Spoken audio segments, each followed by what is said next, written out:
Good afternoon, everyone. I welcome you all for this presentation.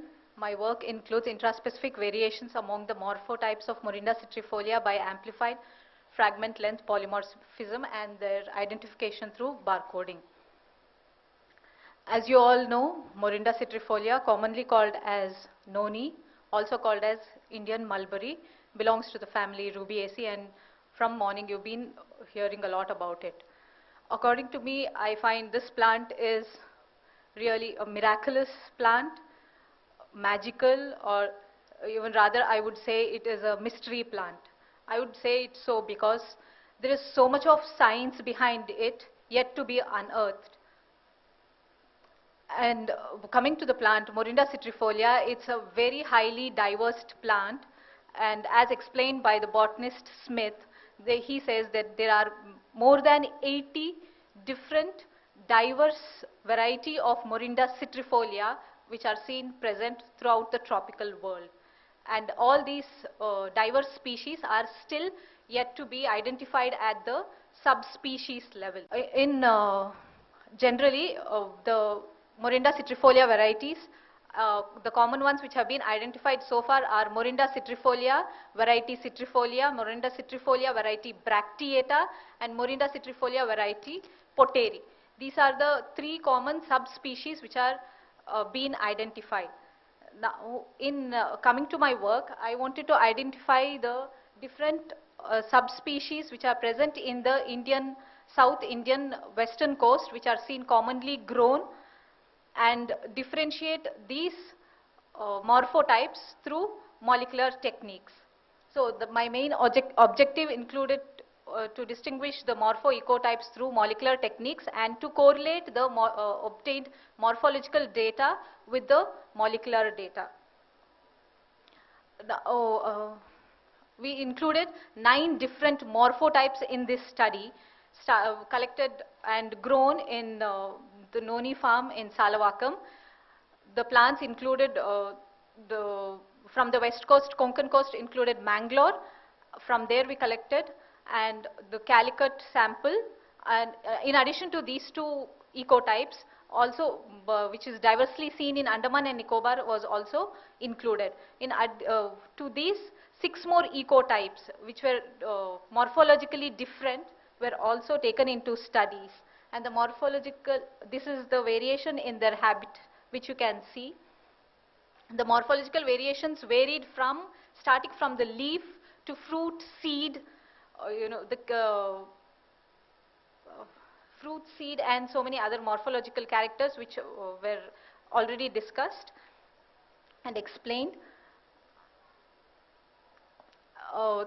Then we studied with respect to the phytochemistry part of it with respect to the marker compound scopoletin, and this scopoletin was also found in varying amounts in all the 9 ecotypes, which was identified through TLC and quantified through spectrophotometer also. So these are the pictures showing the different amounts of scopoletin in the different stages of all the 9 varieties. Now coming to the molecular characterization, that was a brief work regarding the morphological work. Now coming to the molecular characterization, now all these 9 ecotypes has to be differentiated morphologically, and the data was established. Now this data has to be correlated or checked whether is it correlating with the molecular data, whatever we are going to check with it. So of all the techniques, we choose AFLP technique because in AFLP technique you can identify up to the subspecies level, because each and every locus, the morpho character which is present on the genome, can be easily identified through this technique and hence easily differentiate among the subspecies. So the work was started with the isolation of DNA. AFLP technique requires really very good high quality of DNA. Using that, we proceeded our work. First, we had established all these 9 ecotypes of Morinda citrifolia through using the key gamble. That was the morphological taxonomic identification. We wanted to confirm further this species first with the 18S rRNA.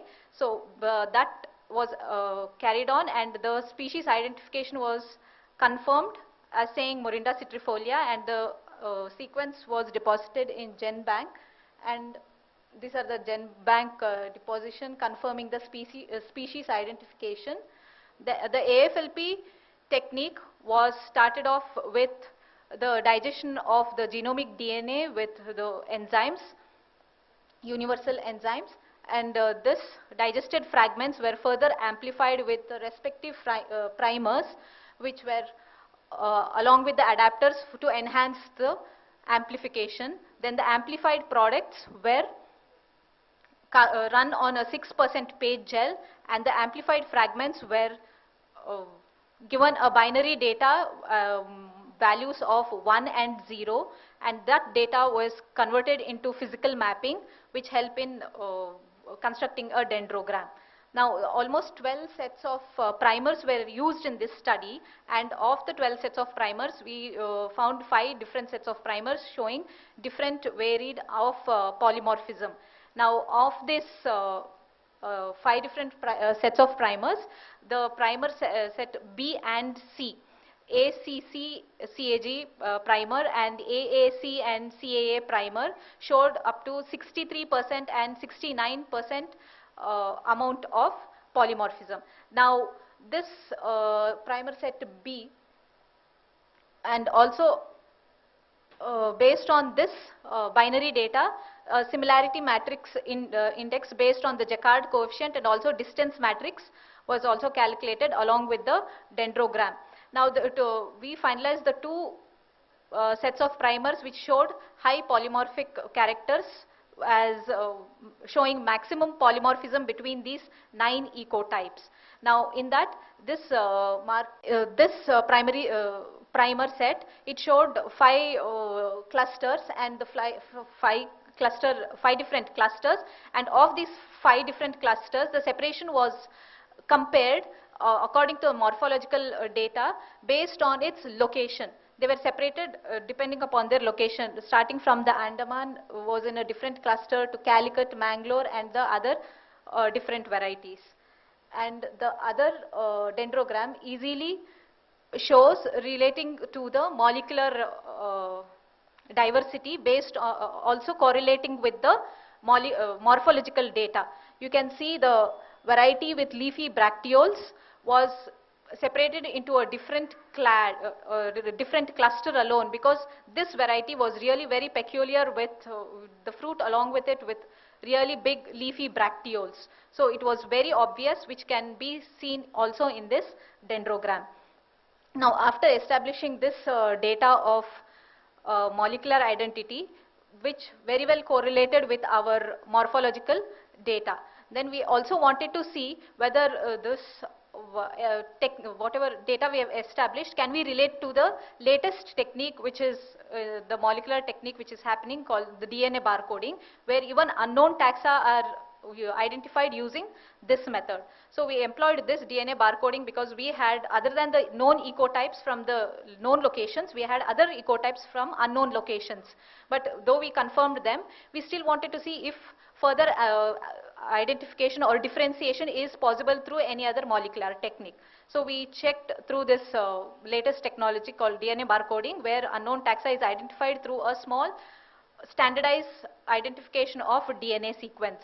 So all the 4 barcoding genes were identified, namely RBCL, tRNH, PSBA, MATK, and ITS, and the sequences were deposited in the bold systems. But to our surprise, all these were also identified as Morinda citrifolia without any further subspecies identification or differentiation. So all the 9 samples were deposited. So from this we understand that comparison between DNA studies and morphological studies have mostly resulted in close congruence. Both the work, morphology as well as the molecular work, do correlate with each other, but it's not always the same case. There are works related where the molecular studies may not complement the morphological studies. especially with respect to DNA barcoding, which is seen among the species of Indian berberis and some varieties of wheat, sorghum and solanum species. And also DNA barcoding in our perception could not resolve the intraspecific variations arising due to morpho-ecotypic origin. And therefore, a classification system based on morphological characters reflects information that is lacking in a molecular technique such as DNA barcoding. And we recommend to identify or differentiate between the intraspecific variation. AFLP is the most trusted and more reliable technique when compared to the other latest techniques which have been employed and getting popular at the moment. So we recommend AFLP technique to identify the intraspecific variation between any populations. Thank you.